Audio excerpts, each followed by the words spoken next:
Labvakar, man liels prieks jūs visus satikt.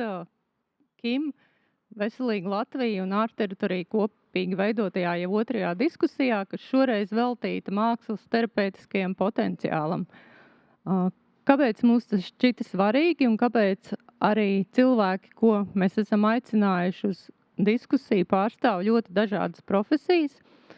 Mēs gribam runāt par mākslas nozīmi sabiedrībā šoreiz mazliet plašākā mērogā, jo, kā zināms, māksla un medicīna ir divas lietas, kas cēlušās no vienas saknes. Ja mēs paskatāmies sen atpakaļ vēsturē, abas ir cēlušās no maģijas, un Hipokrāts medicīnu pat ir nodēvējis par tehnisko mākslu. Patiesībā, pateicoties mākslai, cilvēks iespējams ir izdzīvojis un spējis attīstīties, kā cilvēks ir attīstījies līdz pat šai dienai, jo mākslā klāt ir gan pašrefleksija, gan robežu nojaukšana, gan estētiskā sajūta, gan arī transformējošais aspekts un, protams, terapeitiskais. Senās cilts to zināja jau ļoti sen, bet 2019. gadā, iespējams pateicoties pandēmijai, to atzina mākslas nozīmi cilvēku un sabiedrības kopējā labbūtībā, atzina arī Pasaules veselības organizācija, un pēdējos 20 gados ir notikuši ļoti daudz pētījumi, kas ir mērām jau vairāk kā 1000, kas ir veltīti ļoti specifiskām tēmām, kā māksla var mums palīdzēt gan garīgajā, gan fiziskajā veselībā.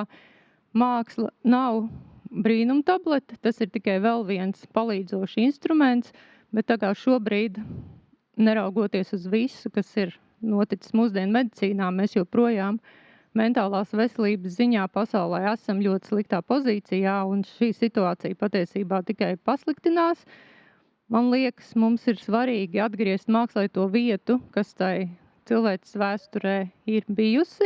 Un šodien mēs runāsim par diviem aspektiem. Viens par mākslas terapiju, kas ir psihoterapijas atzars, un otrs par tā dēvēto muzeja apmeklējumu vai galerijas apmeklējumu parakstīšanu, jeb skatīšanos uz mākslu un to, ko tā spēj dot mūsu labbūtībai. Un es varbūt iepazīstināšu ar mūsu sarunas dalībniekiem. Valda Podkalna ir keramiķe, Marta Krivade. Mums ar viņu vakar bija brīnišķīga saruna par sociālo mākslas parakstīšanu. Man gribētos latviskot šo terminu, kas, man liekas, latviskots joprojām nav. Indra Majora Dūšele ir mākslas terapeite, specializējusies jo īpaši kustību terapijā. Atis Jēkabsons ir mākslinieks, Vita Liberta ir kolekcionāri, mākslas procesu atbalstītāji, un Liena Sīle ir psihiatre. Un jautājums, ko es gribētu varbūt jums uzdot visiem kopā un tālāk katram atsevišķi, kas jūsuprāt mākslu padara dziedējošu un terapeitisku? Un es varbūt Ati sākšu ar tevi, jo tev šobrīd mākslas telpā ir skatāma patiesībā ļoti dziedējoša izstāde, Debes ķermeņi, un tā kā tā ir pat atklāta, es domāju, ka tev šīs sajūtas varētu būt ļoti, ļoti tādas vēl sāsinātas, un es zinu, ka tu arī pats esi ļoti daudz strādājis ar mākslu kā pašterapijas instrumentu.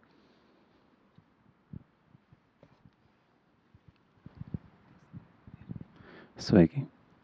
Tu vari jautājumu atkārtot?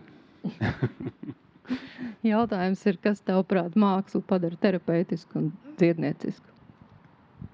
Jā, es varu runāt par savu pieredzi. Par to, kā es esmu nonācis līdz krāsai. Un jau agrāk bija melnbalti darbi vai diezgan monochromi darbi.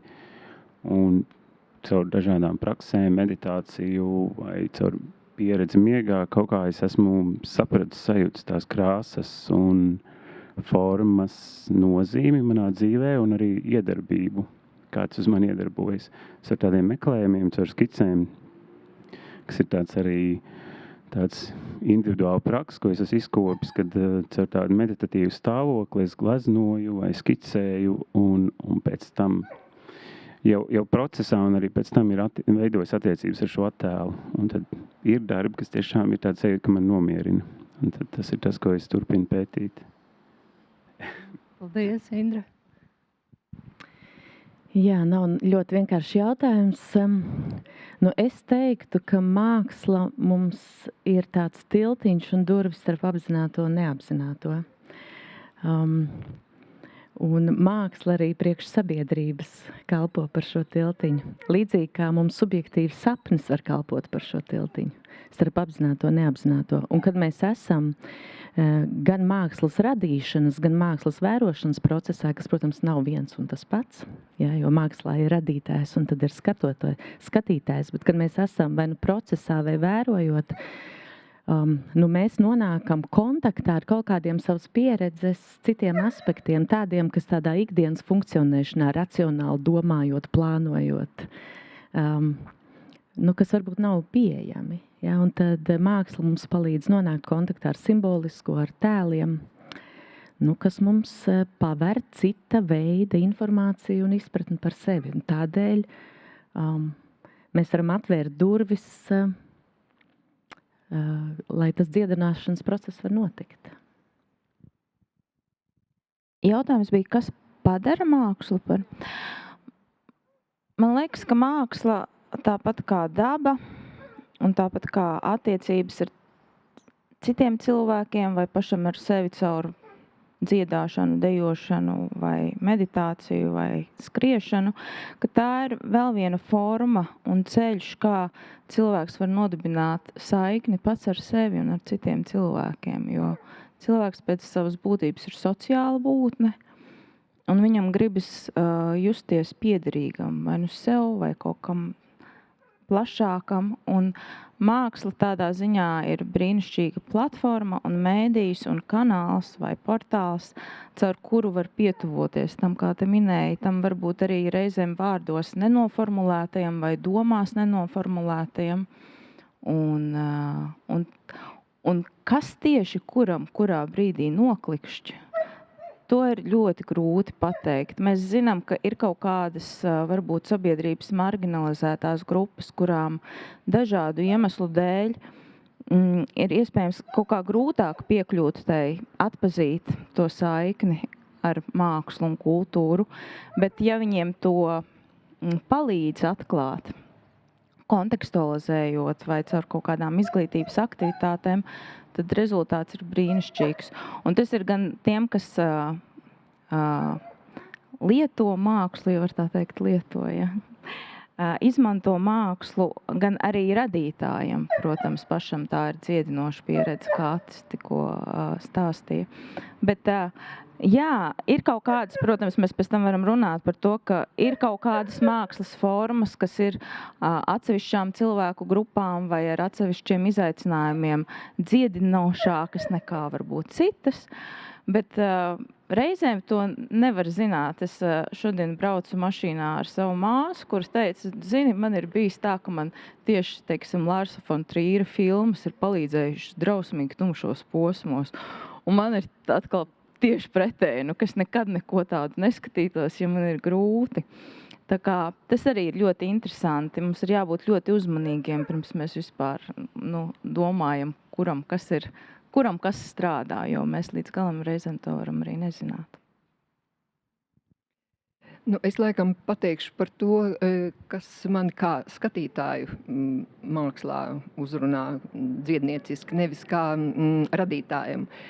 Es domāju, tad, kad mēs esam muzejā un mēs vērojam mākslas darbus un konkrēti kāds darbs mūs uzrunā, tad tas noteikti ir saistīts arī kaut kādā veidā ar tevi pašu, kāpēc tieši šis darbs tevi uzrunā. Un tad tā ir tā kā tāda laboratorijas izpēte, kur tu vari dziļāk ieiet sevī, un tad tas ir tas dziednieciskais process. Kāpēc tieši šī un ne cita? Jo tad, kad mēs esam kaut kur pasaules muzejos, nav jau nekad tā laika, kad tu veltīsi tam muzejam to vienu dienu, tu skrien apkārt pa visiem muzejiem, un tu ej cauri zālēm, un ar vienu atskaktiņu viens darbs tevi uzrunā. Un tad tu pie tā apstājies. Tas tā.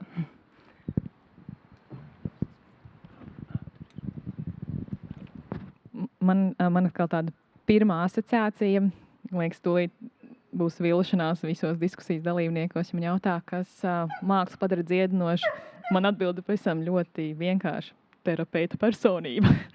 Jo, protams, ja mēs sastrukturētu, mēs mākslu terapiju liktu, droši vien būtu jāliek komats, lietojamā māksla, kā Marta teica. Es domāju, ka tie ir savā ziņā ļoti uz vienu virzienu ejoši procesi, bet kaut kas atšķirīgs ir starp šo te strukturēto mākslas terapiju un mākslas lietošanu. Ja mēs runājam par mākslu, ko katrs var baudīt, tad, manuprāt, ir tā validizācija, ka jebkurš cilvēks, kā arī teica kolēģi, diskusijas dalībnieki, jebkurš cilvēks var nenosodoši atrast un ar sevi kaut ko identificēt. Jo, protams, tad, kad tu sāc lasīt tos tulkojumus, kas tev būtu jāredz, parādās varbūt citas idejas, bet jau tās pirmās asociācijas liekas, ka nav pareizas vai nepareizas atbildes. Ir tas, ko es redzu, kas mani uzrunā. Viens raud, viens smējās.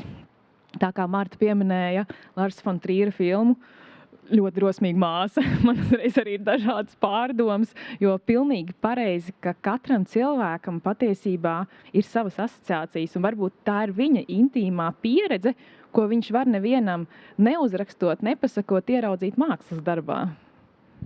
Kaut kā tā. Jā, man laikam līdzīgi, ko Marta teica, pēc varbūt citā veidā es varētu formulēt, ka mākslas būtība ir komunikācijā. Jo ar mākslas palīdzību var atrast daudz vairāk vārdus vai veidus, kā nodot informāciju. Tāpēc dažreiz ļoti sarežģītas tēmas, ko cilvēks nevar izteikt vārdos, viņam var nodot ar mākslas palīdzību un otrādāk. Ats arī minēja pašterapiju, jo, protams, ka mākslā ir divas puses. Ir radītājs un ir skatītājs. Jūs minējāt arī individuālās pieredzes. Es neesmu terapeita un nevaru neko teikt par individuālām dziedināšanas procesiem, bet, manuprāt, svarīgi neaizmirst, ka māksla var būt dziedinoša arī visai nācijai, kas, man liekas, Latvijas gadījumā ir īpaši būtiski. Mums ļoti daudz problēmas, ko, manuprāt, varētu dziedēt ar mākslas palīdzību. Paldies, un es domāju, ka būtisks ir arī ekonomiskais aspekts, ja mēs ar mākslas palīdzību spētu vairot savu labbūtību. Iespējams, ja slimnīcās būtu māksla, mēs ātrāk atveseļotos un noslodze slimnīcai nebūtu tik liela. Un arī, ja mēs atrastu šo saikni ar mākslu un atrastu ceļu pie mākslas un kā tā mūsos rezonē, iespējams, mums nevienmēr vajadzētu gaidīt rindā pie psihoterapeita tikai tāpēc, lai vienkārši parunātos. Manuprāt, arī tas ir ļoti svarīgs aspekts, bet ko es gribēju jautāt Lienai. Parasti mums šo jautājumu diskusijās atbild Ilza Aizsilniece, tagad mums jāpild arī viņas funkcija. Jūs arī savā praksē izmantojat visus mākslas terapijas veidus. Cilvēka ķermenis ir tāds īsts smalkmehānisms, un mūsu problēma ir tā, ka mēs nezinām, kā tas darbojas. Ļoti daudz no mums mēs nezinām, kā darbojas mūsu emocijas un daudz ko citu. Kas notiek cilvēka ķermenī, smadzenēs? Būtībā tas viss ir vienots, skatoties mākslu, darbojoties ar mākslu. Pirmkārt, jāprecizē, ka Ilzi nav iespējams aizvietot vai aizstāt. Tā kā es tikai no tāda piezemēta psihiatra pozīcijas varu pateikt. Man vienmēr liekas interesanti, ka cilvēkam ir šī vēlme sevi pacelt augstākam un tagad izskaidrot, kas notiek visās smadzenēs, katrā no miljardas neironiem. Droši vien, ka mums ir jāatstāj arī vieta ārpus mūsu kontrolas. Bet, jā, mūsu slimnīcā un patiesībā psihiatriskās slimnīcās māksla ir klātesoša. Tā ir ikdienas sastāvdaļa. Un man ir grūti iedomāties savu darbu, ja man nebūtu komandā mākslas terapeiti. Varbūt tas ir tāds ļoti ambiciozs jaunās paaudzes uzskats, bet es neatdalu vairs vispār komandu nost bez mākslas terapeitiem. Un kas bija tā ļoti simboliski, mēs šogad Rīgas Psihiatrijas un onkoloģijas centrā atklājām 3 jaunas ēkas. Un visās piedalījās mākslinieki, kuri bija veidojuši arī gleznas šiem te jaunajiem korpusiem, un viņas joprojām ir apskatāmas. Jautājumi, kas notiek mūsu smadzenēs, kādēļ vispār cilvēks nonāk ārstniecības iestādēs, droši vien mums vajadzētu arī pieņemt to, ka visiem nebūs vienkārši tik galā pašiem. Ir kaut kura ir brīdis, kad pietiktu, aiziet arī uz muzeju un uz vairākām tikšanās reizēm, un tas labjūti vairotu, bet ir tas brīdis, kad ir vajadzīga arī šī ārsniecības mazais komponents. Un tādā brīdī, ja mēs runājam par bioķīmiju, ja mēs ieejam stāvoklī, kur mums šī bioķīmija smadzenēs izsvārstās, ja mēs runājam par psihisko veselību, tad pavisam noteikti serotonīns kaut kur sāk pietrūkt. Tātad serotonīns ir tas, kas mums mazina dabiski trauksmi, kas mums uzlabo garastāvokli, vairo mieru, palīdz būt drošiem ikdienā par saviem lēmumiem un savās attiecībās. Ir smadzeņu daļas, kurās dopamīns atkal ir par daudz, un tad mēs sākam apšaubīt. Patiesībā nē, pats jau tu neapšaubi, bet apkārt redz, ka tā realitāte sāk mazliet izgrozīties, vai arī dopamīns sāk pietrūkt smadzeņu daļās, kur mēs pieņemam motivētus lēmumus, esam asi fokusēti, zinām, kas mums ir jādara. Tad, ja rodās ķermenī pa daudz kortizola, kas ir stresa hormons, tu visu laiku esi uzvilkts un visu laiku tādā nenormāli, nepareizā trauksmē un pārdzīvojumos, un tad cilvēks saka tādu teikumu, es nespēju vairs kontrolēt sevi, es vairs nespēju kontrolēt savas emocijas. Tad pavisam noteikti ir vajadzīga, ideālajā gadījumā šī te veselīgā sublimācija. Vieta, kur tu vari veselīgi šo savu bioķīmiju sakārtot. Un māksla var būt viens no izpausmes veidiem. Un es atkal iebraucu arī savā ārstniecības vidē, ja tas ir strukturēti kopā ar terapeitu, ļoti, ļoti labi. Pavisam noteikti tā bioķīmiskās reakcijas var sākt kārtoties. Kortizols samazināsies, serotonīns ies uz augšu, dopamīns aizies tur, kur viņam vajag atrasties. Bet tas ir stāvokļos, kad mēs tiešām varam būt ar šīm te psihosociālām intervencēm. Un tas ir pirmais līmenis, ar ko ir jāsāk. Kaut kā tā. Paldies tev. Es gribēju, Indra, tev lūgt papildināt no savas puses atbildi šo pašu jautājumu.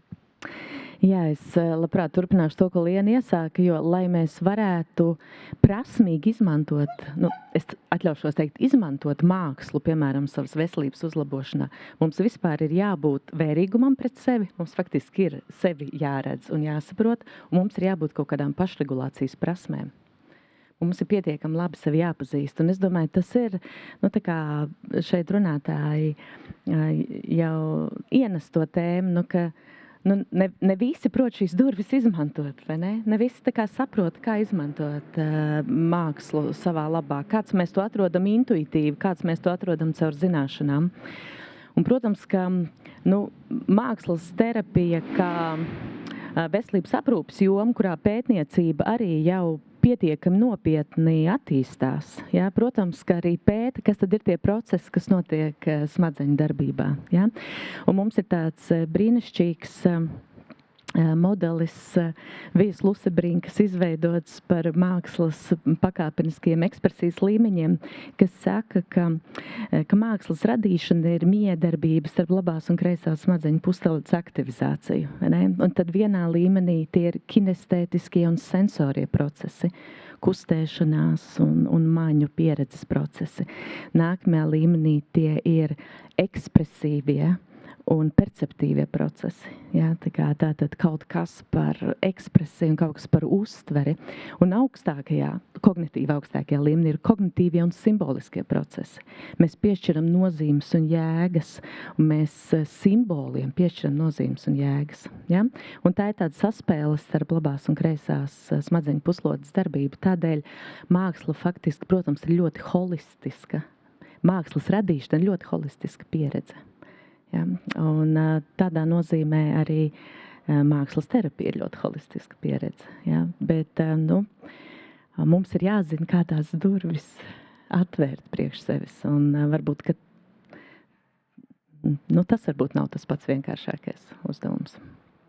Tagad, kamēr mēs runājam, Ata suņi liek par sevi manīt, un no ielas ienāk troksnis. Mums apkārt arī ikdienā ir ļoti daudz trokšņu, un, manuprāt, viena no būtiskākajām lietām, ko māksla spēja dot, ir šī nonākšana klusumā, iekšējā klusumā. Nevelti arī Marinai Abramovičai, viņas mākslinieces manifestā, ir teikts, ka māksliniekam ir jānodrošina šis klusums, lai viņa darbā varētu ienākt skatītājs. Klusums ap savu darbu, un es gribēju, Ati, tev pajautāt par klusumu, lai radītu. Tu nonāc iekšējā klusumā un arī vērojot citu, cilvēku radītus mākslas darbus, jo tikai caur klusumu kaut kas tevī var notikt?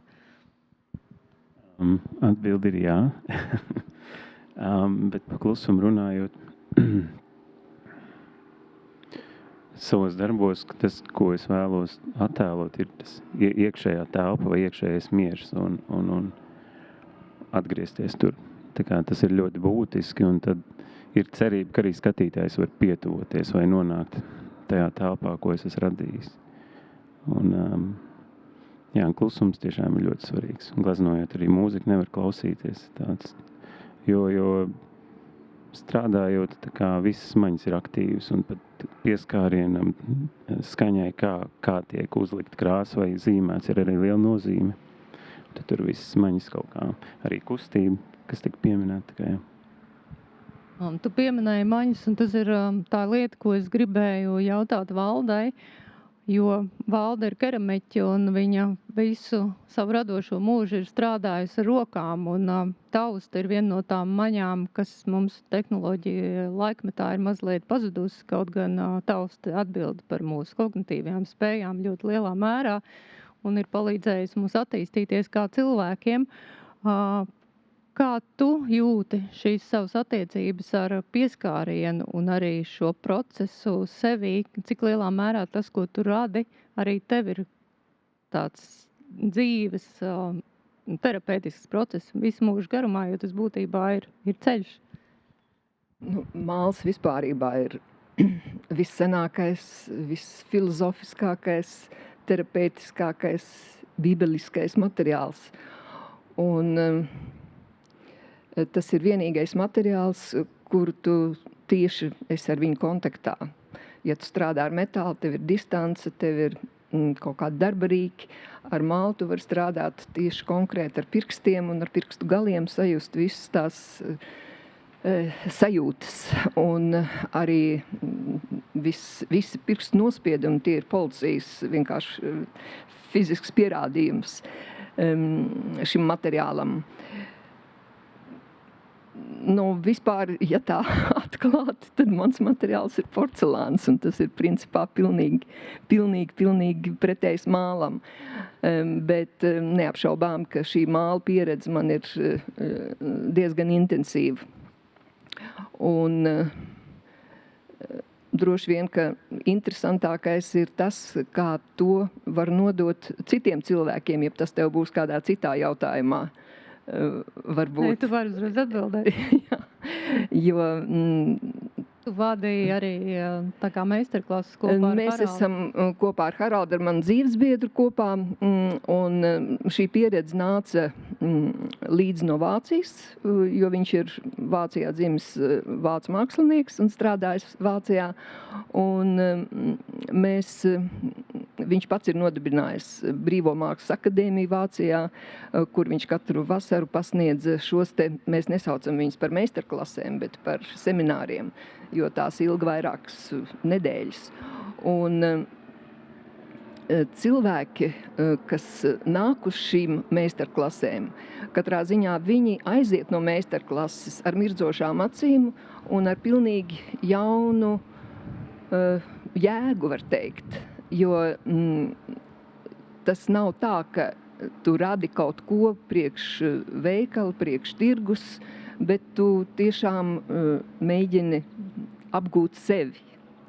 Un šis materiāls māls, viņš ir ideāls, lai cilvēks tiešām sajustu savas spējas, savu iespēju, emocijas izpaust kaut kādā veidā uz ārpusi. Un Haralda īpašais šo te semināru moto bija nevis iet uz ārpusi un virspusē kaut ko apgūt tehnikas, bet gan tieši izpētīt sevi un šīs te savas emocijas, jo cilvēki, kas principā, tie darbi jau ļoti pierāda to, ka pieņemsim cilvēki nāk, lai strādātu ar mālu, vai viņiem ir kāds tuvinieks aizgājis, vai viņiem ir kaut kas ar veselību noticis, vai viņiem ir kaut kādas citas problēmas. Un tā tiešām ir visīstākā dziedināšana, kad tu ar to materiālu strādā. Es domāju, ka attiecībā uz personīgi uz sevi, es to šobrīd droši vien citā jautājumā atbildēšu. Labi. Marta, es tālāk gribēju pajautāt tev par šo tēmu, ko Valdi jau aizsāka, jo zināmā mērā tā ir arī šo jauno sociālo saikņu veidošanu un tas, ar ko tu šobrīd nodarbojies un kur tu esi ļoti dziļi iekšā šobrīd, ir virziens, kas, man liekas, ir radies Lielbritānijā, bet attīstījies šobrīd visā pasaulē. Īpaši pēdējos gados tā dēvētais social prescribing, vai kur atzars varētu būt arī muzeja apmeklējuma parakstīšana. Varbūt tu vari izstāstīt tā būtību, kas šajā jomā šobrīd notiek pasaulē, kādi varbūt ir galvenie izaicinājumi un kāpēc tas var mums būt palīdzoši. Jo arī Latvijā notiek šāda iniciatīva. Jā, paldies. Sākumā es teikšu, ka es noteikti neesmu ļoti dziļi iekšā. Es zinu, kas šajā laukā notiek, tāpēc, ka es esmu sabiedrības veselības speciālists un es cieši dienā zinu, ko dara Pasaules veselības organizācija. Jau tavs pieminētais 2019. gadā pētījuma apkopojums, un tas arī nebija saistībā ar pandēmiju, jo Pasaules veselības organizācija strādāja pie šo simtiem pētījumu apkopojuma materiāla vairākus gadus, lai tā būtu tāda pierādījuma bāze, kas noderētu darbam tālāk gan veselības, gan kultūras profesionāļiem. Tāpēc es nedaudz zinu, un man tas ir vienmēr šķitis interesanti, jo es zinu, ka šur tur Eiropā šo to sociālo izrakstīšanu jau realizē dažas valstis. Lietuva ir uzsākusi, un pavisam nesen arī Cēsu pašvaldība to sāka. Katrā vietā tas, protams, atšķiras nedaudz, bet tieši konkrēti šīs aktivitātes, iniciatīvas, jeb intervences mērķis ir strādāt ar cilvēkiem, kuru fiziskās un psihiskās problēmas un sarežģījumus varētu uzlabot socializācija.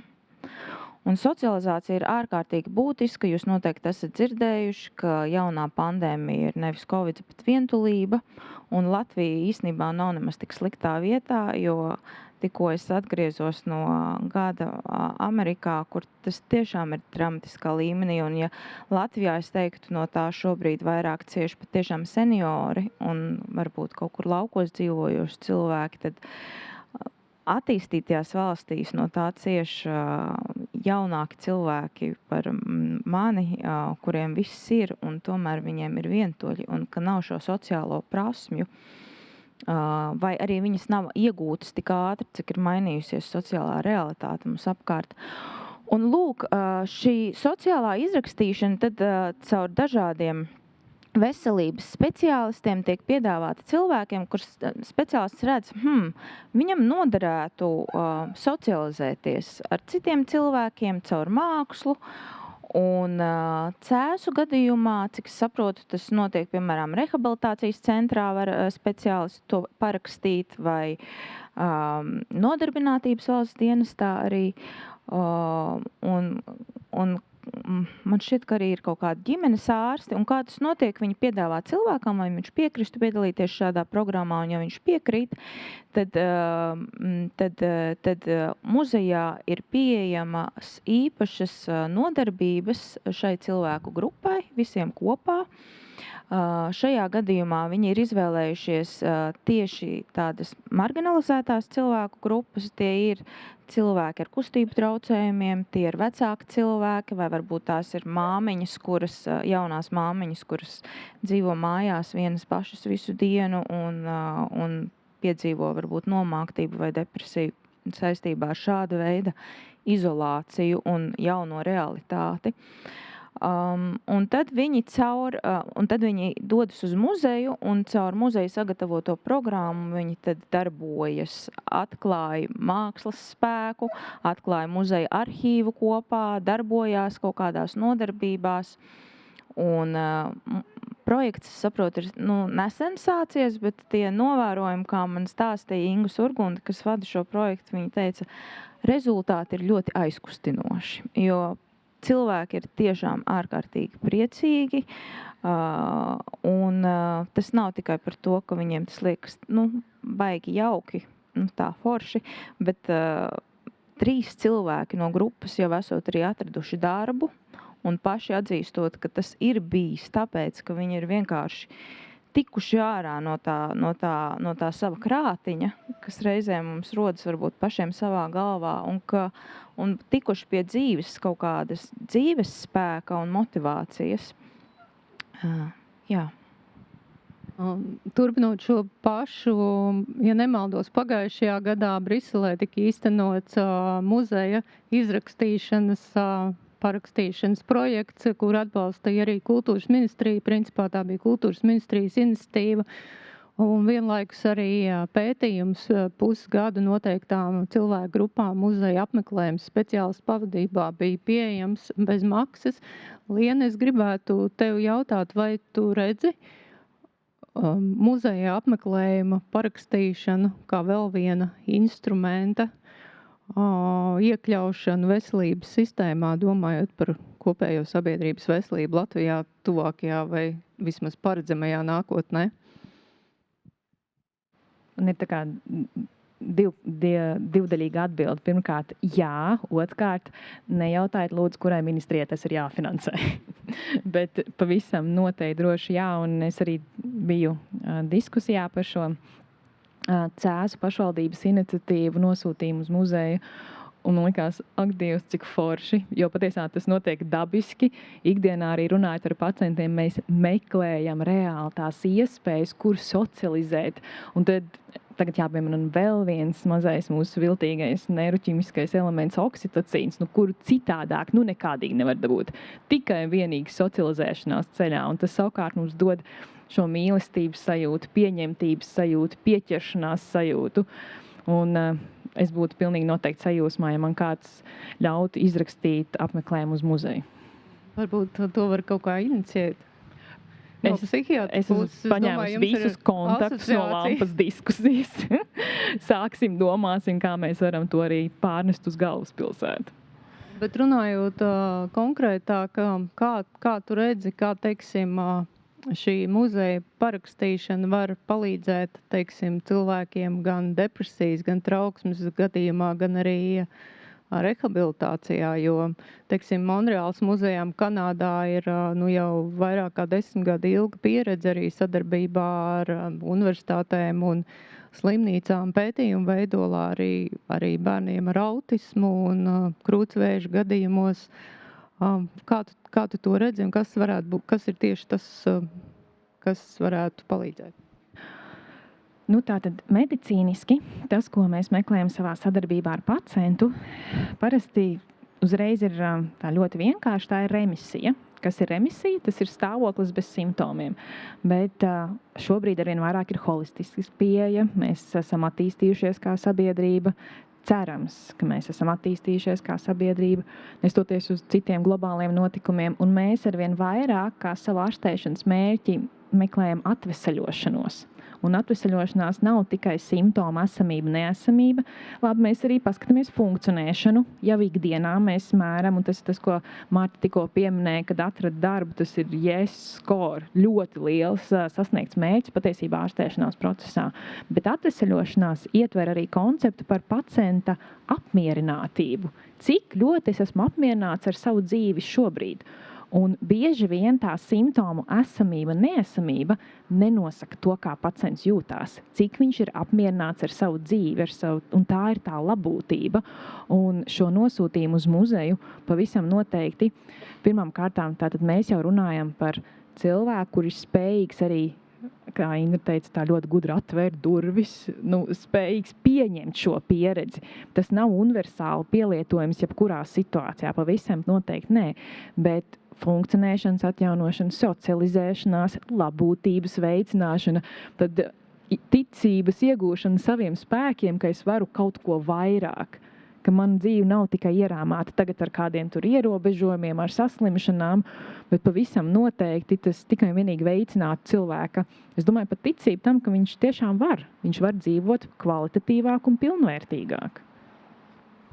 Jā, jo būtībā jēdziens veselība jau nav slimības neesamība. Jēdziens veselība sevi ietver tieši šo fizisko, mentālo un sociālo labūtību, šo vienumu. Un es varbūt gribēju, Indra, tev pajautāt, kā tev šķiet, vai mākslas terapija kaut kādā veidā latvietim būtu mentāli piemērotāks instruments nekā varbūt daudz citi. Mēs vakar par to runājām ar Martu telefoniski.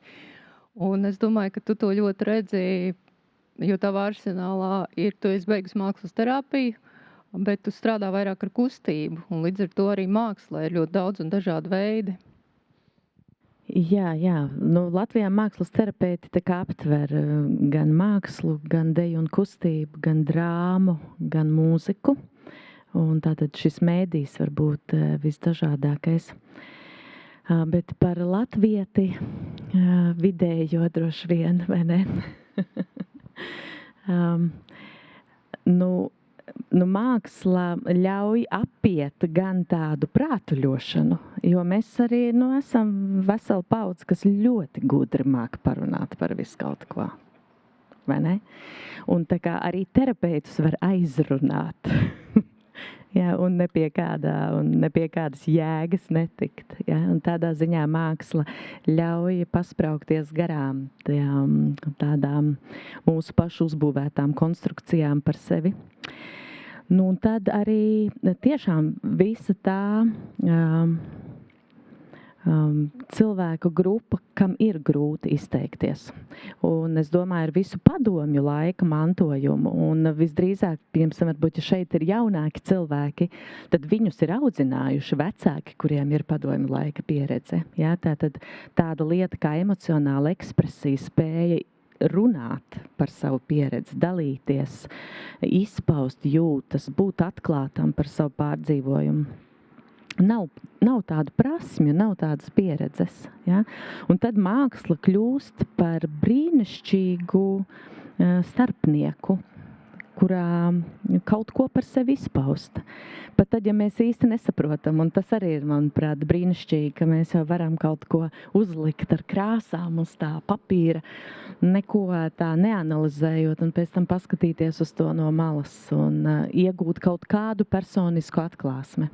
Jo nav jau tāda pareiza, nepareiza nozīme mākslā. Es domāju, par to jau mēs dalījāmies kaut vai par Lārsa von Triera filmām, vai ne? Ka tur nav kaut kāda pareiza veida, kā tā saprast, kas ir tas, kas tur notiek, vai kā mums vajadzētu par to justies.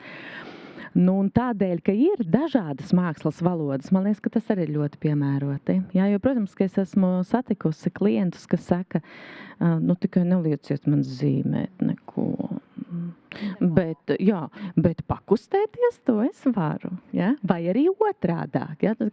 Man tagad būs kaut kas te jādancā, kas arī ir tāda priekšstata. Ja? Protams, tāpēc, ka mākslas terapija raugās uz mākslu tādā postmodernā nozīmē, ka runa ir nevis par rezultātu un par to māksliniecisko estētisko rezultātu, runa ir par radīšanas procesu.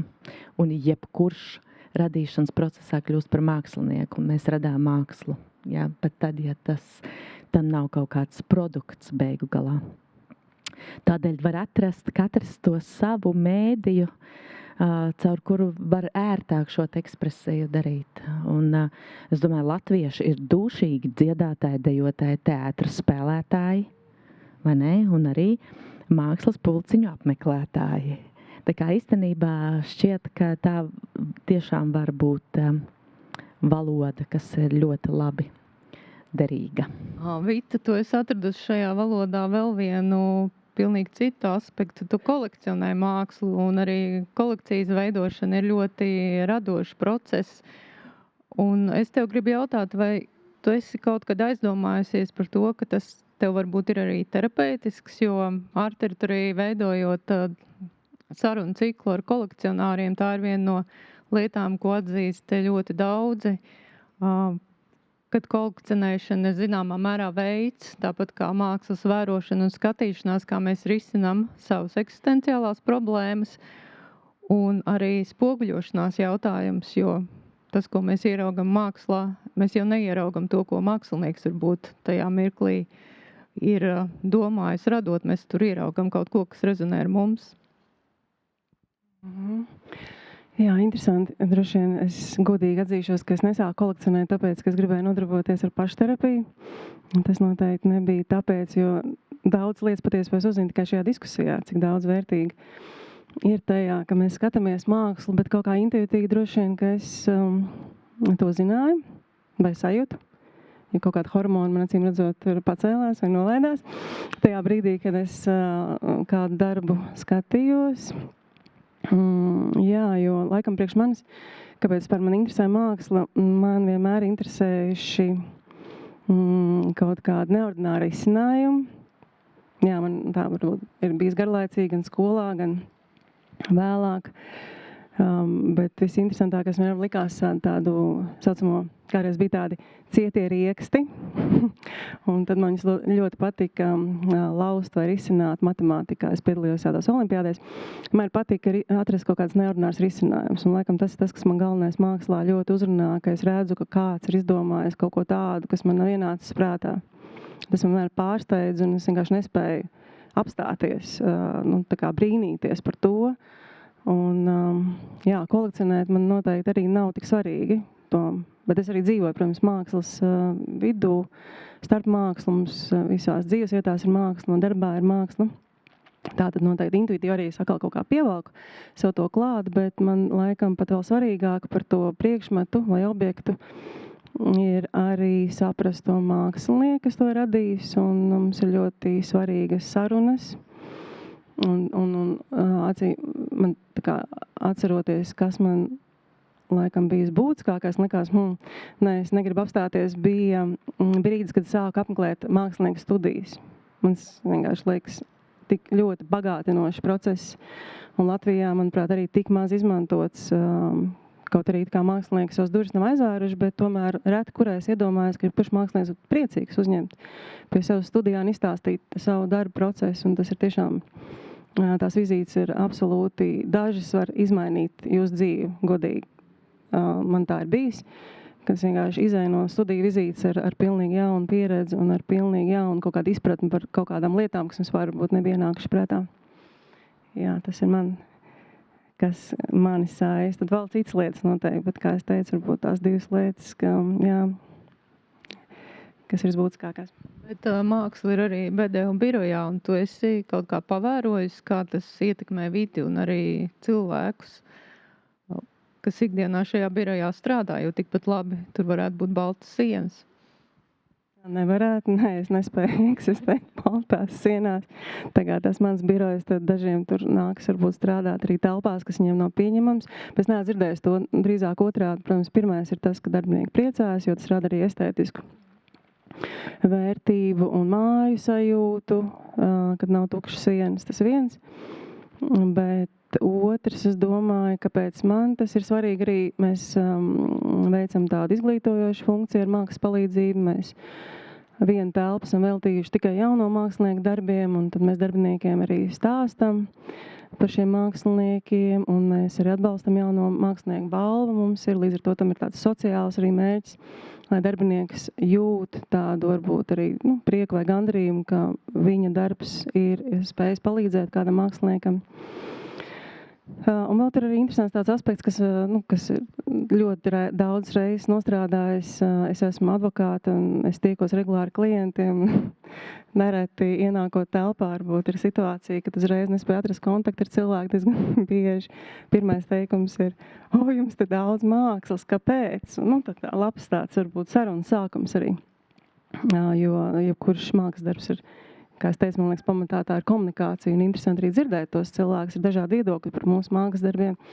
Ļoti bieži arī caur mākslu tu spēj izveidot kontaktu ar otru cilvēku, konkrētā gadījumā klienti, jo visbiežāk klienti ļoti grib vairāk paskatīties, kas vēl jums ir šeit tajā birojā, kas ir interesanti. Un, acīm redzot, cilvēkus, es vispār Latvijā novēroju, ka cilvēki ļoti tiecas pēc mākslas, un Latvijā patiesībā māksla nav tik pieejama. Manuprāt, dažreiz tik tiešām cilvēki tik ļoti grib to mākslu redzēt, un ja viņiem kāds ļauj paskatīties, viņš tajā muzejā varbūt baidīsies iet, bet tagad viņš ir ticis manā birojā, un viņš var paskatīties vēl, kas jums ir, un mēs lielāko prieku to arī rādam.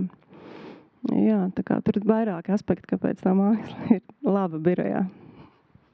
Jā, to arī strādājot meistaru darbnīcās ar cilvēkiem, kas varbūt pirmo reizi saskārušies ar mākslu, tu izjūti šo komunikatīvo aspektu un tieši to kopienas sajūtu, un varbūt tie cilvēki pēc tam vēlreiz atnāk pie tevis, jau tikuši kaut kādu solīti tālāk. Viņi varbūt nepretendē būt mākslinieki, bet kaut kas viņos ir mainījies. Jo jūs ar Haraldu jau ilgstoši īstenībā vadat tās meistarklases. Cilvēki noteikti grib atgriezties. Un tad, kad mēs 2007. gadā novadījām pēdējo semināru Vācijā, tad tur bija diezgan daudz asaras no ilgadējiem dalībniekiem, jo viņi principā savu gadu komplektēja tā, lai vasaru varētu pavadīt seminārā, strādājot ar mālu. Un mēs tieši šobrīd vēl bija pavisam pagājuši nedēļas nogalē seminārs vai meistarklase Dundagas mākslas un mūzikas skolā. Un ir jābūt ļoti mākslu mīlošai direktorei, lai noorganizētu saviem skolotājiem, mākslu pasniedzošiem skolotājiem, tādu meistarklasi, kur viņiem paplašina to redzesloku, jo pārsvarā mēs esam tomēr manījuši, ka tādās skolās, veidošanas klasēs pārsvarā veido bļodiņus, dzīvnieciņus, tādas zināmas lietas, bet principā māksla jau nav domāta, lai tu atkārtotu dabu, bet gan radītu kaut ko jaunu, vai to, ko tev tā dabas enerģija dod, no tās atkal bagātināties. Un tas bija vienkārši tāds, var teikt, spridzeklis šajās 3 dienās, kur skolotāji, bet tie arī bija jau Mākslas akadēmiju beigušas meitenes, kas ir vienkārši tur kā mākslas skolotājs. Un viņām ir arī dažām pirmo reizi saskara ar mālu. Un kā viena skolotāja teica, ka tagad viņas dzīve kļūst daudz smagāka, jo uz 3. stāvu nest mālu, māls ir smags, bet bez tā iztikt vairs nevar. Tā ka tas ir neapšaubāmi mēdījis, kurš tevi ievelk. Un ja pieņemsim vizuālā komunikācijā pabeidz vizuālās komunikācijas nodeļu meiteni, kur ir Lietšķijos strādājusi ir beigusi keramikas nodeļu. Un es viņu aicinu vienā projektā, un viņa uztais darbu pilnīgi nekeramisku. Un es viņai saku, tu jau ar keramiku strādāji, tu jau varēji. Viņa saka, nekad mūžā. Un tomēr pēc kāda laika viņa atkal atgriežas pie keramikas, jo tas tevi nelaiž vaļā. Jā, tā ka tas ir mēdījis, kurš tevi ievelk savās dzīlēs, jā. Runājot par dzīlēm, man patīk salīdzinājums ar okeānu. Mēs īstenībā joprojām esam izpētījuši ļoti maz un nezinām, kas tajā okeānā, lielākajā daļā okeāna dzīlēs ir. Tāpat mēs nezinām īsti, kas ir mūsos pašos. Un tas ir tāds nemitīgs ceļš visas dzīves garumā, un Ati, tu caur saviem darbiem esi, man liekas, ļoti dziļi reizēm varbūt kāpis kaut kādās savās lietās, pēc tam vērojis to no malas, kaut kā atteicies, kaut ko turpinājis. Bet kā tu izjūti tieši šo ne terapeitisko, bet mākslu kā tāda pašizziņas veidu, iet tajā noslēpumā, kas esi tu pats, jo nekā cita jau nav? Jāpadomā. Es domāju, ka viens būtisks aspekts, kas man ir svarīgs radot, ir pietuvoties tam nezināmajam. pietuvoties kaut kam lielākam par mani. Kaut kad es arī sapratu, jā, ka ir labi, ka darbs tevi pārsteidz, varbūt apgāž no kājām, bet kad pēc tam tu uz viņu var skatīties un tā komunikācija turpinās. Jo tur ir atklāts kaut kas, ko es neesmu zinājis, vai es esmu attēlojis iespēju uz to paskatīties. Un ja nav šī noslēpuma, nav šīs pietuvošanās noslēpuma, man ir garlaicīgi. Jā, man ir svarīgi, ka ar katru darbu es kaut kādā ziņā soli spēru uz priekšu vai dziļāk, vai vairāk sevi iekšā un vairāk atklāju kaut ko priekš sevis.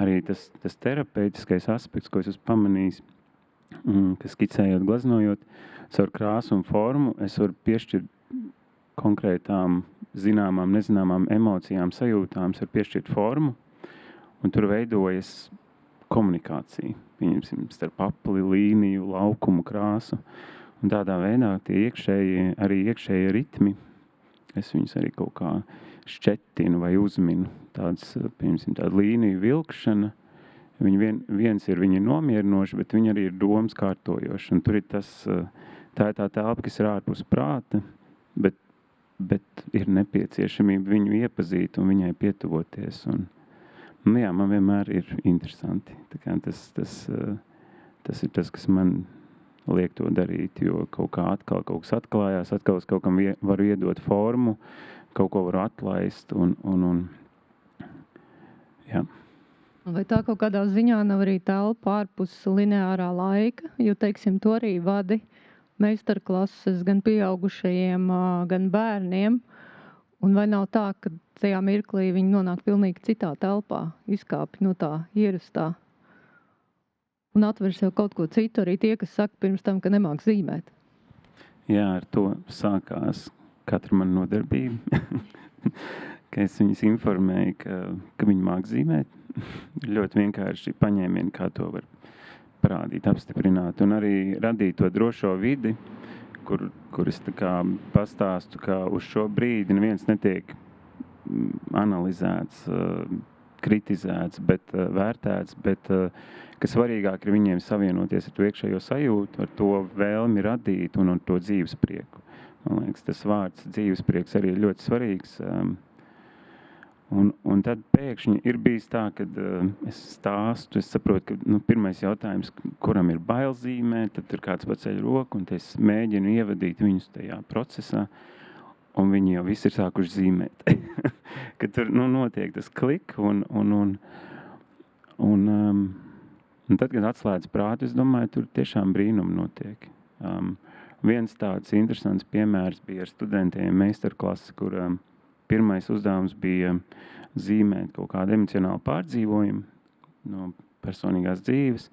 Tad tur bija kā kuram, bet daudz tādas ego stāsti. Un otrs bija uzzīmēt prieku, laimi. Un tas bija pavisam cita enerģija un kaut kādā ziņā arī ļoti līdzīgi zīmējumi. Un tas man likās interesanti, ka tur izdzēšās tā personība un tur jau kaut kāda cita, varbūt garīgāka pieredze ienāk. Jā, Indres, arī tev gribēju pajautāt, jo, lai tu varētu strādāt ar saviem klientiem, tev šī terapija ir jāaiziet pašai. Un varbūt tu pastāsti savu pieredzi un kā veidojās tavas attiecības ar mākslu un kā viņas joprojām notiek, jo es domāju, ka tas ir tāds nepārtraukts process arī tevī pašā. Jā. Jā, tā mana saikne ar to izjūtu par to, ka man vajag būt deju un kustību terapeitei, veidojās ļoti sen. Tad, kad es vēl psiholoģiju studēju. Bet es domāju, ka katram mākslas terapeitam tiešām ir tāds savs stāsts. Un kāpēc katrs mēs izvēlamies savu mākslas formu? Ja, jo mēs tikai runājam par mākslu, kaut kā man šķiet, ka šeit mēs tomēr vairāk runājam patiešām par vizuālo mākslu, vai ne? Par to, ko mēs varam apskatīt muzejā. Arī par performatīvo mākslu. Arī par performatīvo, vai ne? Bet taču ir mums mūzika un deja, kas ir tik gaistoša, vai ne? Un tā ir viena brīnišķīga lieta, kas ir mākslas terapeitiskais potenciāls, ir kļūt par konteineru. Mēs tā kā mākslas terapeiti lietojam šādu vārdu. Ja tas kļūst par konteineru mūsu pārdzīvojumam, mēs kaut ko varam iznest uz āru. Bet tad ir mākslas formas, kas ir tik gaistošas. Ne? Mēs esam to radījuši, tur ir bijis klātbūtnes efekts un pārdzīvojums, un tad tas aiziet prom, tāpēc garš paliek. Jā, un mākslas terapeiti regulāri pulcējās, lai paši radītu mākslu priekš sevis, protams, un izmantot tādu mākslas telpu, atbalstīt paši sevi, jo darbs ir ļoti grūts, tāpat kā psihiatram ir ļoti grūts darbs. Tā kā emocionāli saturēt citu cilvēku pārdzīvojumus ir ļoti grūts darbs. Māksla tam ir palīdzoša. Ja? Bet tad tā kā deju un kustību terapeiti izmanto tādu autentiskās kustības formu, kur, un tas tā kā ir tāds arī tāda mana psihohigiēna kā profesionālim, tā ir tāda forma, kurā ir liecinieki manai kustībai. Un es vienkārši esmu tādā improvizētā kustības procesā. Tāpat kā pieminētā Jūlija Volants, vai ne, tā kā izmanto vizuālo mākslu, lai terapeits radītu mākslu pēc darba ar klientu, jā, lai tā kā mūsos neveidojās tie emocionāli uzkrājumi un pārpalikumi. Tā kā mēs ļoti apzināti esam arī, man liekas, pēc savā profesijas standartā ierakstījuši, ka būt kontaktā ar mākslu ir daļa no mūsu profesionālās atbildības, jo tas ir mēdījis, ar kur mēs darbojamies. Būtībā jau jebkas, kas mums palīdz zināmā mērā, ir terapeitisks, un kultūra šajā ziņā ir ļoti nozīmīga. Un, ja mēs mazliet paejam nost no vizuālās mākslas, Marta, man liekas, arī dzeja varbūt palīdzoši, un tu vakar man stāstīji ļoti brīnišķīgu piemēru, ko tu varbūt varētu arī tagad atkārtot. Jā, vispirms varbūt es pastāstīšu no tā pierādījumu viedokļa, no pētniecības viedokļa, ka šobrīd visvairāk to pētījumu ir tieši par mūziku. Mēs īstenībā ļoti maz pieskārāmies tai mūzikas dziedinošajai daļai, bet to mēs paši visi zinām, ka mūzika reizēm izdara neticamas lietas ar mums, un cik labi, ka mēs pat nesaprotam, ko viņi izdara, bet viņi vienkārši strādā. Un tad ir vizuālā māksla, un ir pētījumi par to, kā mēs te vairāk runājam arī par to, tā kā par tādu preventīvo, terapeitisko dabu, bet mākslu ienes arī veselības iestādēs, slimnīcās, uzņemšanas nodaļās. Ir pētījumi, kas, piemēram, uzrāda, ka ienesot vizuālo mākslu uzņemšanas nodaļā, daudz vairāk uzlabojas atmosfēra, cilvēki, pacienti ir daudz mierīgāki, kas ir ļoti būtiski uzņemšanā, jo daudz ko mēs varam nodarīt sev pāri tikai satraukuma rezultātā, vēl pasliktināt to stāvokli. Starp citu, šobrīd es zinu, ka Latvijā arī par to arvien vairāk sāk runāt, ir par pacientiem, kas fiziski uzbrūk medicīnas personālam, un ir pētījumi, kas ir skatījušies, ka šādu fizisku uzbrukumu uzņemšanas nodaļā ir daudz mazāk, ja ir ienesta tā mājas vide, tas, ko Vita minēja, ka māja dziedē, sienas dziedē, un to es arī varu teikt, atgriežoties tagad pēc gada prombūtnes, ir tā, ka tās sienas dziedē, ja? Un medicīnas iestādes, viņas savā ziņā jau ir tās baltās sienas ir pilnas ar bailēm, vai nu mūsu pašizdomātām, vai kādām, bet viņas tur ir, un tāpēc ir būtiski arī runāt, es domāju, arī par to, ka par tādiem klīniskiem pierādījumiem, kā māksla var palīdzēt uzlabot veselības stāvokli, ne tikai tādu vispārējo omu. Bet runājot par to dzeju, tas laikam man bija tāda iespēja pirms dažiem gadiem braukt uz Dāniju, kur ir viena pašvaldība, kas ļoti, ļoti aktīvi realizē dažādus mākslas intervences veselības sistēmā, slimnīcās, arī ambulatorijos pakalpojumos. Un man visaizkustinošākais likās vecmātes, kas vada grūtniecēm dzējas lasīšanas vakarus, kur viņas lasa tādu laikmetīgo feministisko autoru dzēju un esejas par sievietes ķermeni.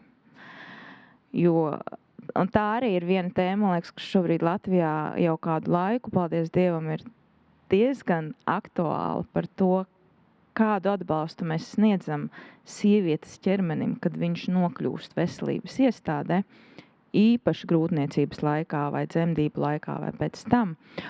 Un tie rezultāti arī bija fantastiski. Un tās nebija mākslas pazinējas. Tās arī bija dažādas sievietes, citas jau daudzkārt dzemdējušas, citām tā bija pirmā pieredze, citas bija varbūt no sociāli nelabvēlīgākām grupām, bet katrā ziņā, un kas mani ļoti patīkami arī pārsteidza, bija Dānijas pieredze tādā ziņā, ka viņi tiešām tam visam liek klāt arī pētniecību. Viņiem ir arī kontrolas grupa. Tātad tie ir kārtīgi pētījumi, kas tad arī apstiprina to saikni un attiecības, ka, piemēram, sievietēm, kas dzemdību laikā šādā veidā kopā ciltī var reflektēt caur mākslu par to, kas notiek ar tavu ķermeni, un cik tu esi nobijies varbūt vai nepārliecināts un nezinošs, ka šīm sievietēm bija mazāk pēcdzemdību depresija un arī dzemdības bija vieglākas. Protams, ka es gribu uzreiz pieminēt, ka zinātnē nekas nav 100%, ja, un līdz šim tie ir maza apjoma pētījumi. Mēs nevaram vēl runāt par tādiem milzīgiem, tiešām visu apstiprinošiem pētījumiem, bet jā, mākslas spēks ir noteikti arī jau tajā klīniskajā veselības aprūpes posmā.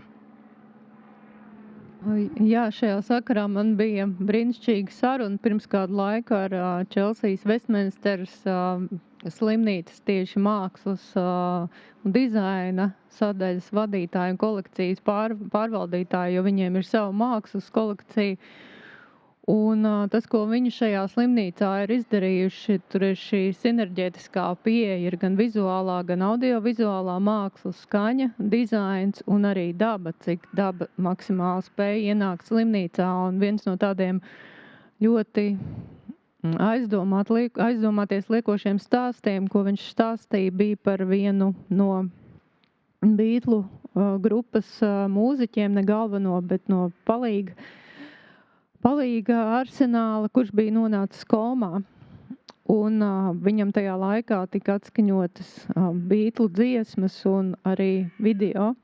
Viņš no šī stāvokļa izgāja ātrāk nekā bija tā brīža medicīniskās prognozes. Un otrs, pandēmijas laikā reanimācijā, kur ir ļoti daudz trokšņa, speciāli tika izveidots audio-vizuālais fons, ka cilvēkiem tika atskaņota nomierinoša mūzika, nomācot šo troksni. Tā kā tas viss ir ļoti svarīgi, un pasaules slimnīcās ir tiešām ne tikai Dānijā, bet arī daudz kur citur ir ļoti daudz šo pētījumu, un arī mēs ārteritoriju ietvaros pirms pāris gadiem mēģinājām šādu projektu iniciēt Stradiņas slimnīcā, bet dažādu iemeslu dēļ mums nesadzirdot, tas pagaidām nav izdevies, bet es domāju, kad gan jau kaut kādā mirklī viss notiek soli pa solim un tas izdosies. Un vēl es gribēju pajautāt Vitai par diskusijā Sarunu festivālā Lampa, kur tikās kolekcionāri, jums saruna aizvirzījās arī par kolekcionāru atbildību. Un tur domas dalījās, vai šī atbildība ir vai nav. Bet kā tev šķiet, vai viens no tādiem kolekcionāra atbildības aspektiem nebūtu kaut kādā veidā tieši saistāms ar šo mākslas kā sabiedrības labbūtību veicinošu instrumenta veicināšanu visādos veidos, gan daloties ar savu kolekciju un padarot to publiski pieejamu, gan caur mākslinieku rezidencēm, ko jūs jau Pāvilos tā darat, atbalstot pašus māksliniekus, jo mums bija diskusija nesen par izdegšanu. Kā tev Jā. šķiet, vai tā arī nevarētu būt kolekcionāra atbildība tādā pilnīgi citā plānā? Nē, es biju tā lampas diskusijā, kas teica, ka kolekcionāram ir atbildība. Tā kā es neesmu savas domas mainījies par šīm dažām dienām, jo es tiešām uzskatu, ka, ja mēs tā šauri skatāmies, kas kolekcionārs, tas ir cilvēks, kurš ir iegādājies mākslas darbu. Loģiski, šo mākslas darbu, manuprāt, iegādājoties, tu uzņemies arī atbildību gan par šī objekta saglabāšanu, gan arī par tavām turpmākām attiecībām šī darba radītāju.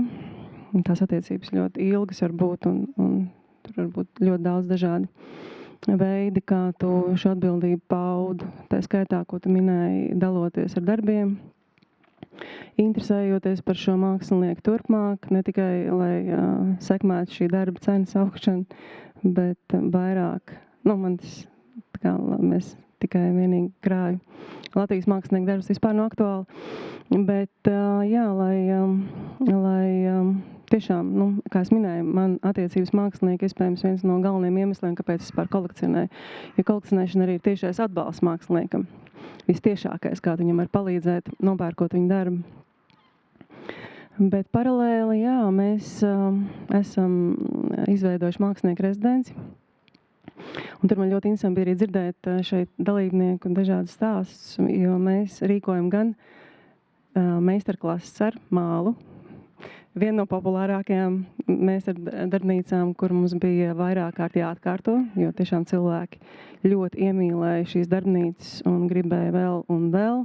Un daži pāvelosnieki vietēji jau ir kļuvuši par keramiķiem ziemas laikā. Ir pieražojuši pilnu māju ar dažādām keramiskām lietām. Jā. Tā kā, mēs arī tādā veidā mēģinām strādāt ar kopienu, jo arī, es neko daudz nezinu teorētiski par mākslas terapiju, bet intuitīvi mēs jūtam, ka mākslinieku kontaktam ar vietējo komūnu arī ir milzīga nozīme visās tajos pašos aspektos, ko jūs minējāt. Mēģinam arī palīdzēt cilvēkiem, skatītājiem. Ne tikai māksliniekiem, bet skatītājiem iepazīt mākslu. Es arī minēju darbnīcu tātad, bet arī, piemēram, nesen mēs atklājām izstādi, foto izstādi, kur māksliniece Vika Eksta 2 gadus pēc kārtas bija fotografējusi Pāvilostu nesezonā. Tas ļoti būtiski, es nezinu, kur bijuši Pāvilostā. Pāvilos ļoti stipri atšķiras mēnešos, kas ir jūnijas, jūlijas, augusts, no mēnešiem, kas ir ārpus šīs sezonas. Un Vika kādreiz pavadīja laiku nesezonā, tiekoties ar vietējiem cilvēkiem, fotografējot viņus, runājoties ar viņiem. Un atklāšanām bija ļoti patīkami redzēt, ka visi šie cilvēki gandrīz visi bija ieradušies vietējie, un tas bija veids, kā viņiem sarunāties.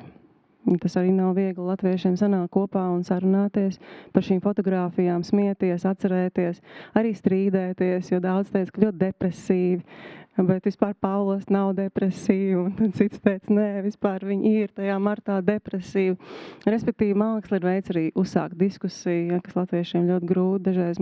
Tas man galvenais gandarījums, nestoties to, ka ir izstāde lieliska, mākslinieci ļoti asprātīgi un talantīgi, bet galvenokārt, nostrādāja tas mākslas efekts, par ko mēs šeit runājam, par to, ka arī skatītājs var gūt ļoti daudz, un arī nācija, ko es minēju, var dziedēties caur mākslu. Mēs pieminējām veselības iestādes un muzejus, bet mēs nepieminējām skolas.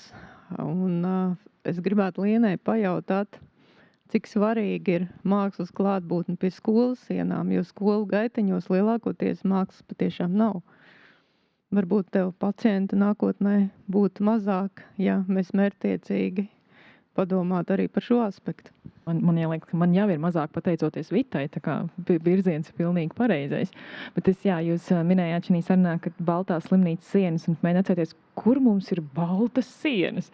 Atcerējos, ir, bet tas nav vairāk arī šobrīd jau standarts. Nav baltas sienas, viss lēnām ar mainās. Savukārt skola man asociējas ar tām zaļajām sienām. Iespējams, ka tas tagad arī ir pamainījies. Bet es domāju, ka mazāk pacientu. Diez vai epidemioloģija ļoti var izmainīties, saslimšanu, ja mēs runājam par kādām tādām ļoti bioloģiskām saslimšanām, bet ja mēs runājam par šo te labbūtības līmeni vai kaut kādu predispozīciju vai gatavību saslimt, tas skolu vidē ir ļoti liela nozīme. Un ja māksla ir tā, kas ļauj sarunāties, ļauj viens otram ieklausīties, ir icebreakeris, kā mēs sapratām, tad pavisam noteikti, un ne tikai šī vizuālā māksla, bet pavisam noteikti būtu jauki arī tomēr savu ķermeni izdotos veselīgā veidā iepazīt jau skolas gados. Tev arī būtu par skolām, kas piebilstams, Indra? Man šķiet, kad klausoties, man rodās tāds formulējums, ka tai mūsu labbūtībai tik svarīga ir vide, vai ne? Mēs runājam, tad, kad jūs runājat par savām meistarapdarbnīcām, jūs faktiski radat vidi, kurā cilvēks droši var nodoties radošam procesam un ar kaut ko sastapties, jā, kas katram tur ir vajadzīgs. Tāpat, ja skola kļūtu par draudzīgāku, atbalstošāku vidi, un ja māksla tajā varētu palīdzēt, tas būtu brīnišķīgi. Man kaut kad vēl nesen bija pieredze ar bērniem bērnu slimnīcā. Bērnu slimnīcas sienas ir mainījušās beidzamo gadu laikā. Patiešām. Tā ir taisnība. Un tur vairs nav tā ciešanu sajūta, kas varbūt vienkārši nonākot slimnīcas teritorijā. Jā. Mākslā arī vairo empātiju, un tā ir lieta, kas arī ir pierādīta dažādos veidos, un var jau būt, kad ja mēs saprastu mākslas nepieciešamību un ieaicinātu vairāk to savās dzīvēs, dažādās izpausmēs, gan savās mājās, gan vidē ap mums, gan skolā, gan arī slimnīcā vai, es nezinu, jebkurā valsts iestādē vai sabiedriskā iestādē, uz kur mēs dodamies un gaidam, nervozējam arī vienalga nodokļu dienestā vai jebkur, varbūt mēs kā sabiedrība kļūtu gan empātiskāka, gan arī radošāka un arī pārmaiņas vairāk akceptējošāk un pieņemošāk, jo realitāte šobrīd ir tāda, kāda viņa ir. Mēs viņu šo mirkli nevaram izmainīt, bet varbūt caur savu labbūtību mēs varam izmainīt to, kas sekos tālāk. Kā tev, Valde, šķiet? Jā, šī te mākslas ieviešana, tā kā Vita teica, ka mums cik svarīgi ir pabūt mākslinieku darbnīcā, un pēc tam tu izēji mazliet savādāks. Man bija šo pavasara pieredzi, kad mēs mans meitas spiesti, var teikt, bijām ar Haraldu uzdrošinājušies uzrakstīt tādu aicinājumu, un to arī publicējām Facebookā, tikšanās ar māksliniekiem mākslinieku darbnīcā.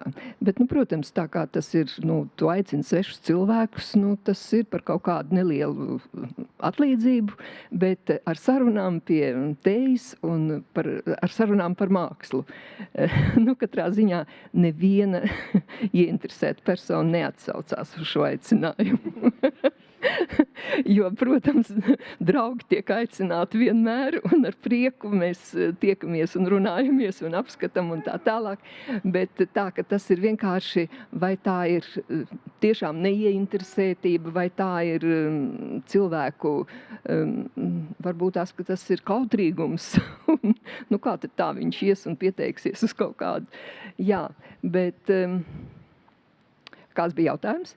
Tu jau atbildēji, es varu papildināt, kad arī mēs ārteritoriju no savas puses mēģinām visādos sev iespējamos veidos padarīt šo sarunu starp iespējamo skatītāju un mākslu, kaut kā viņu pietuvināt. Un viens no šādiem projektiem ir klejotāja galerija Energārta, ko mēs esam aizsākuši, atverot cilvēku privātas telpas publiski, uz mirkli ienākot tajā ar mākslas projektu, kas ir sinerģijā gan ar cilvēkiem, kas šajā mājā dzīvo, gan arī viņu apkārtējo vidi, un tādējādi inicējot gan šīs sarunas par mākslu, gan parādot ļoti uzskatāmi, ko māksla dod šiem cilvēkiem, un ko tā var arī dot katram, jo nevajag jau uzreiz, teiksim, ļoti dārgu mākslas darbu. Es domāju, ka ir visdažādākās iespējas, vai ne?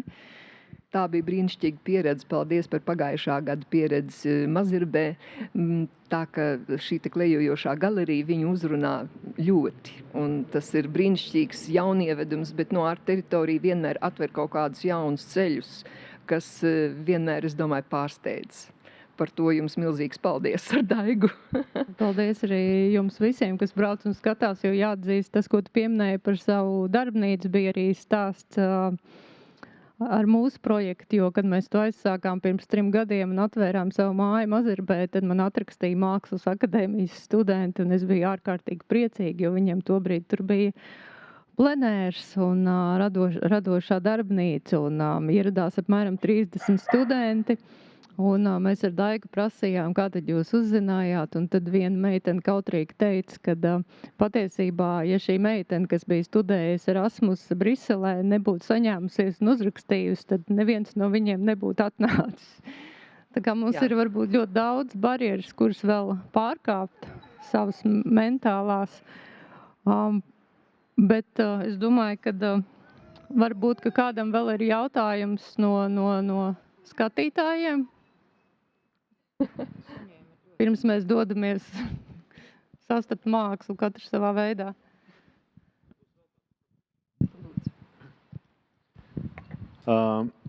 Man tāds atkal jūsu vērtējums, es saprotu, ka mēs visi esam viensprāts, ka daļās mākslas dziedē dvēseli. Tas, laikam, nav jāpierāda. Mēs visi saprotam, ka mēs esam ļoti prātā šorīt. Un prāts sāk bišķiņ jukt. Beidzamajā laikā ļoti daudziem. Vai nebūtu iespējams taisīt tādu latviešu dažādu jomu mākslinieku apvienošanos un taisīt tādu tūri pa Latviju? Viens ceļojoši izstāde. Mums bija savulaik maigās svārstības, te viens svārstās vēl blakām joprojām, ja? Kas īstenībā iedarbināja diezgan liels dziedniecisks process. Ar šo izstādi, kas toreiz notika Viesnīcā Latvija, vienu, kur es apmeklēju, tas kaut ko izmainīja. Vai šobrīd, ņemot vērā, ka mēs esam tik dažādi, mums ir gan keramika, kā mēdījis, gan audio, gan mūzika taisīt, tiešām sadarbībā ar mākslas terapistiem, izmeklēt selekcionāts, teiksim, no māksliniekiem darbs, un es ir tādu kolekciju, un vadāt apkārt pa Latviju, gluži vienkārši. Tas tikai ideja. Tās gatavs komentēt? Es gan neesmu mākslinieks, es nevaru tā pateikt, jāda vai dara. Bet es gribēju uzsvērt, ka ir tiešām, ka ja mēs šajā kontekstā domājam par to veselību un veseļošanos, tad ir ļoti svarīga līdzatbildība kontekstualizēt un palīdzēt cilvēkiem to mākslu saņemt. Arī kā komunikācijas izbijis speciālists, es zinu, ka ja uz manu pasākumu neatnāk, tad tā ir bijusi mana atbildība, ka es neesmu mācējusi izmantot pareizos kairinājumus vai vārdus vai ceļus, lai cilvēkus pie sevis atvestu. Un tas notiek diezgan bieži, ka ir tie labie nodomi, ka mēs tagad dosimies un mēs atvērsimies un satiksimies un nenotiek tā satikšanās. Bet tā satikšanās tur nav nekā mistiska, bet tam ir vajadzīgs laiks, lai sagatavotos un padomātu, kā strādāt ar to auditoriju. Un ja mēs runājam par skolas vidēm, Latvijā īstenībā ir daži ļoti forši projekti, man liekas, skolas soma, kur bija izrādes bērniem, un tad bija arī Latvijas laikmetīgais mākslas centrs, man šķiet īstenoja to mākslinieks ir klātesošs, kur laikmetīgais mākslinieks brauc uz skolu un vadīja bērniem. Iespējams, viņiem tā ir vispār vienīgā iespēja pārjautāt kaut kādus jautājumus, kurus nevar palīdzēt ne skolotājs, ne ģimene, teiksim.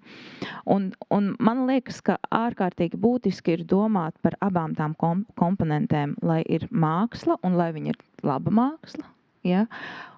Bet arī, ka mēs domājam par to saņēmēju, kā viņu satikt, kā viņam palīdzēt mūs satikt.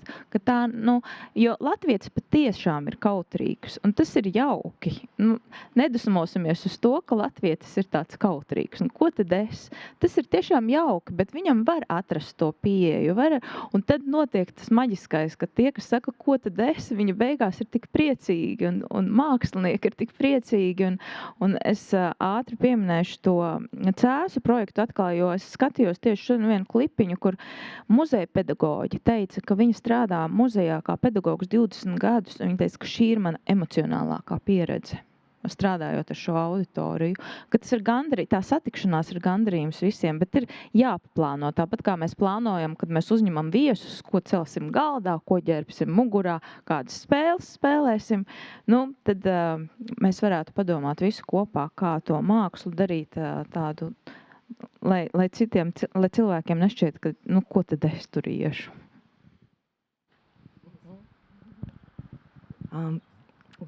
Mani sauc Diana Sērga, es esmu mākslas terapeits, strādāju arī psihiatrijas slimnīcā Tvaikielā ar Lienu kā kolēģis.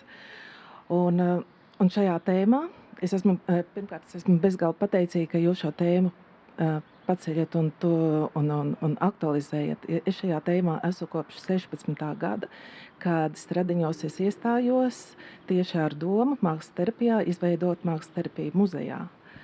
Un pirmo programmu pētījumu ietvaros izveidoja 18. gadā Rīgas biržā personām ar demenci labbūtības veicināšanai. Šis projekts man pašai deva brīnišķīgu pieredzi, pat cik viena no grupām bija 2 pētījumu grupas, kur viena braucām uz biržu un otra bija pansionātā uz vietas, tāpēc šeit ir tā tēma par vides ietekmi, vides nozīmīgumu. Un man bija iespēja pēc tam ar grupu, ar kuru es braucu uz biržu, turpināt vēl 5 gadus strādāt. Es braucu uz to pansionātu un turpināju strādāt, un ko es varu pateikt, ka es pieredzēju ilgtermiņa noturīgumu, efekta noturīgumu šiem te personām, kas piedalījās. Un tas bija tas nozīmīgākais. Tā labbūtības, subjektīvā labjūtība, kurā ir emocionālā skala un kognitīvā skala, emocionālā uzreiz būtiski izmainījās 10 nodarbību laikā Rīgas biržā. Savukārt kognitīvā ir skaidrs, ka tas ir ilgāks process, un tās izmaiņas es redzēju šo te 5 gadu laikā, kur viņiem personām ar demenci nebija mērķis, ka demenci pazūd. Bija mērķis, ka šo stāvokli, kurā viņi ir, lai viņš noturētos laikā. Un tas bija tas, ko es pieredzēju. Un pateicoties videi, pateicoties socializēšanai, tik tiešām, kurā viņi apmainījās par iespaidiem, daloties savos stāstos, un tā brīnišķīga pieredze. Bet par mākslas izrakstīšanu tā joprojām turpinās. Es visu šo 8 gadu laikā sadarbība ar Nacionālo muzeju, 3 reizes ir bijušas programmas labbūtības uzlabošana senioriem. Brīnišķīgas pieredzes. Brīnišķīgas vienkārši. Pagājušā gada sadarbībā ar Laikmetīgās mākslas muzeju, kur bija depresijas tēma, kā es jūtos šobrīd. Brīnišķīgi šī te dalīšanās un mākslas ietekme. Bet, ko es gribētu teikt? Māksla un radīšana bišķi dažādas lietas, kas man patīk. Es mākslu uztveru kā sevis izteiksmes līdzeklis, caur kuru cilvēks var pirmkārt saprast sevi, lai izteiktu, ir palīdzoši saprast sevi un pateikt, ko citi saprot, ko es gribu pateikt. Caur to mākslas. Nevelti no ārzemēs ir ekspresivvārds. Un tas ir tas, ko mēs ar mūziku, drāmu, ar kustību, ar mākslas materiāliem sevis izteikšana. Bet, lai izteiktu, kas es esmu, un jautājums, kas manī ir mans, atkal caur mākslu to palīdzam saprast. Tāpēc šīs te ir, un vēl kas ir, vai mākslas vērošana un radīšana, atkal pētījumi rāda, ka tur ir atšķirības un tur ir neiropsiholoģiskie, neirofizioloģiskie visi procesi, kas tiek aktivizēti mākslas radīšanā pēc mākslas vērošanas. Un tāpēc šīs te pētījumu grupas tieši ļoti daudz Lielbritānijas pētnieki ar muzejiem, kur rāda mākslas vērošana un pēc tam mākslas radīšana. Turpatās muzejā, mēs ar darbnīcā, ir būtiski uzlabojumi vai labbūtībā, vai ko viņi pēta, nekā tai grupai, kura ir tikai mākslas vērošanā. Tāpēc tie ir smalki, bet būtiski šie procesi. Tā kā mīļš, paldies jums par šo, ko jūs tagad aktualizējat. Un slimnīcā, vēl piebilstot, slimnīcā es dodu saviem pacientiem reprodukcijas. Mēs nevaram slimnīcā uzreiz aizbraukt uz muzeju, bet kamēr nav šis te finansējums atkal caur kādiem projektiem mākslas terapija muzejā, kas bija, es saviem klientiem tagad pat individuālas sesijas, kuras es vadu kā mākslas terapeits Rīgas biržā, muzeja nacionālā vai galerijās. Tas notiek, un tas ir fantastisks sevis izziņas process. Un tāpēc ar pašterapiju, un tur tā lieta ir, ka tā pašterapija, tad, ja ir līdzās cilvēks, speciālists, kurš pamana, kurš redz, kas notiek un palīdz tajā, jo tas nav vienkārši ceļš, pašterapija. Nē. Jā. Paldies Diānai, un tagad, manuprāt, ir skaidrs, kādēļ mani pirmie vārdi bija, ka es pasties Diānu, terapeita personība, kas ir tas tošām dziedinošais un terapeitiskais. Vēl ir kāds jautājums? Es arī gribu teikt, tu gribēji kaut ko piebilst? Es gribēju vēl piebilst, jo pacēlās vārds tā drošā telpa, un man radot izstādes ir ļoti svarīgi tieši tā atmosfēra un telpa, kurā cilvēks ienāk. Un tad pirmkārt ar izstādes kuratori Annu Vilīti mēs plānojam jau tādu nelielu programmu ar meditācijām un dažādām nodarbībām. Un arī izstādes laikā apmeklētājiem radās ideja, ka te varētu pamuzicēt kopā vai atnākt kopīgi pameditēt un jau caur to meditāciju citādāk to darbu uztvert. Tā kā man liekas, tas ir arī, par ko Ainārs runāja, un kaut kā man liekas burvīgi, ka mēs satiekamies, jo man sajūta, man arī vajag terapiju nedaudz. Vai arī tiek pateikts kaut kā noformulēts tās lietas, par ko es domāju, bet tā kā tiešām fantastiski iespēja te būt. Paldies. Man bija viens jautājums par to pašterapiju, jo šeit izskanēja ar ideju, ka pašterapija varbūt nav kaut kas vēlams. Manuprāt, mēs gribam veicināt Latvijas pašterapiju tādā izpratnē, kad, lai nenonāk līdz saslimšanai. Mums ir ļoti daudz problēmu jauniešu. Zana Šulkstēna šeit runāja par 30 pār tūkstošiem, kas šeit mājās uz dīvāna, bez darba un bez kā. Manuprāt, šīs daļās mākslas ir ļoti lēts un efektīvs veids tieši pašterapijai, bez mākslas terapeita starpniecības. Jā, ja ir saslimšana, lai nāk pie jums, bet lai nesaslimtu, ja cilvēki ir norobežojušies no mākslām un dvēseli neuztver dvēselē paredzētu informāciju, slimība ir neizbēgama. Vienkārši vai jūs par pašterapiju varat bišķiņ nokomentēt? Paldies.